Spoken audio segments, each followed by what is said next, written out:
ওদালগুৰিত এপছুৰ সংবাদমেল ইউপিপিএল আৰু বিপিএফৰ একত্ৰীকৰণক লৈ সংবাদমেল সম্বোধন এপছু সভাপতি দীপেন বড়োৰ জাতিৰ একতা একত্ৰিত বড়ো জনগোষ্ঠী ৩৫ লক্ষ বিটিআৰবাসী জনসাধাৰণ শান্তি আৰু ঐক্যতা আৰু সমন্বয় ভাতৃত্ববোধ বিচাৰিহে তেওঁলোকে ৰাজপথত ওলাই আহিছে। আমি কোনো দলৰ বিৰোধী নহয়, কোনো দলক আমি বেয়া নাপাওঁ।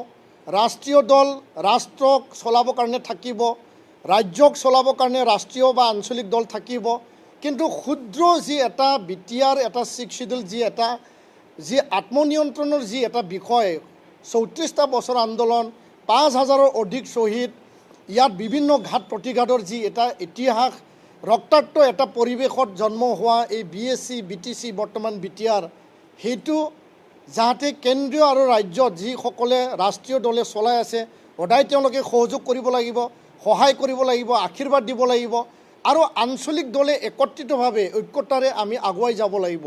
সেই এটা প্ৰসংগক লৈ পেলাই নিখিল বড়ো ছাত্ৰ সন্থাই আহ্বান জনাইছিলোঁ। 13 তাৰিখৰ আহ্বানত সকলোৱে ঐক্যমত প্ৰকাশ কৰিছে। 14 তাৰিখত সকলোৱে মানে বায়ু বতাহ আকাশ মানে সকলোতে ঐক্যতাৰ এটা মন্ত্ৰ লৈ পেলাই আৱাজ দিছে আৰু আজি তাৰিখত এই কথাটো পুনৰ আমি দোহাৰিছোঁ যে নিখিল বড়ো ছাত্ৰ সন্থাই আমি আহ্বান জনাওঁ যে যি এটা মানে বুজাবুজিৰ যি এটা প্ৰসংগ ঐক্যতাৰ যি প্ৰসংগ বা একত্ৰিতভাৱে আমি আগুৱাই যাব পাৰোঁ নেকি ইউপিপিএল আৰু বিপিএফ সেই প্ৰসংগটো পুনৰ বিবেচনা কৰিব লাগে। ৰাইজৰ আহ্বান, নিখিল বড়ো ছাত্ৰ সন্থাৰ আহ্বান, দল সংগঠনৰ আহ্বান। আমি দল সংগঠনৰ একত্ৰিত আছোঁ, ৰাজনৈতিকভাৱে এতিয়া বিভাজিত আছোঁ।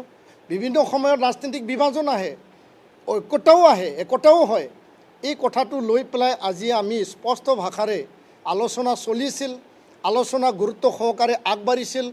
ইয়াত প্ৰমোদ বড়ো ডাঙৰীয়াও ঐক্যমত্যভাৱে তেওঁ সহযোগ কৰিছিল। সেই 2024 যি আলোচনা হৈছিল হাগ্ৰামা মহিলাৰী ডাঙৰীয়াও ঐক্যতাৰে তেওঁ সহমত প্ৰকাশ কৰিছিল যে একত্ৰিত হ'ব লাগে, বুজাবুজি আধাৰত আমি আগবাঢ়ি যাব লাগে। কিন্তু মাজত স্থবিৰ হৈ গ'ল।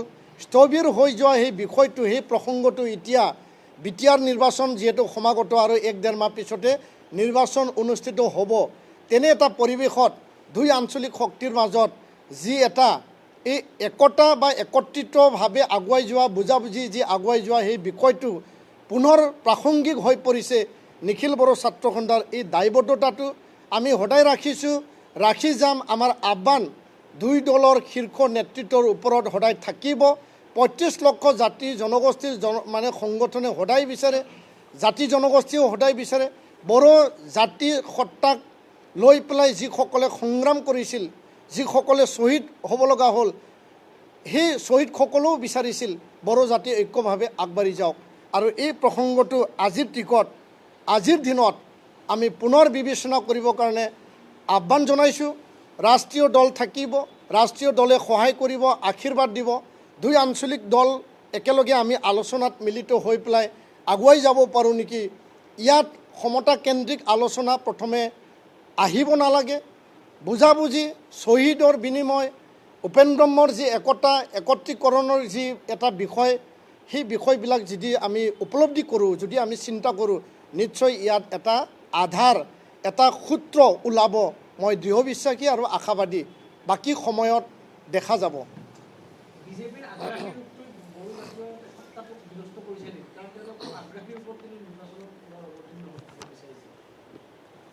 প্ৰতিটো নিৰ্বাচনত সকলোৱে অংশগ্ৰহণ কৰে। ৰাষ্ট্ৰীয় দল, আঞ্চলিক দল, বিভিন্ন ক্ষুদ্ৰ দলে বিভিন্ন নিৰ্বাচন খেলিবৰ কাৰণে যিহেতু দল জন্ম হয় আৰু ইয়াৰ কাৰণে আমাৰ কথাটো স্পষ্ট যে আমি কোন আগ্ৰাসী নহয়, এই কথাটো মই প্ৰসংগত আনিব বিচৰা নাই। আমাৰ কথাটো হ'ল যে আজিৰ তাৰিখত যি এটা আত্মনিয়ন্ত্ৰণ ছেল্ফ ডিটাৰমিনেশ্যন, অসম এটা সুন্দৰ এই ৰাজ্যৰ অধীনতে এটা ছিক্স শিডিউল 5টা জিলাক সামৰি ৩৫ লক্ষ জনসংখ্যাক সামৰি পেলাই যি এটা বিটিআৰ আমি এটা প্ৰশাসন আমি পাবলৈ সক্ষম হ'লোঁ। ইয়াৰ বিভিন্ন জাতি জনগোষ্ঠীৰ যি সম অধিকাৰ সম উন্নয়নৰ কথা আছে, বড়ো জাতি সত্তা লৈ এই আগুৱাই পেলাই জাতীয় ভাৱধাৰাৰে এই ছিক্স শিডিউলৰ দ্বাৰা আগুৱাই লৈ যোৱাৰ এটা প্ৰাসংগিকতা এই কথাটো আছে।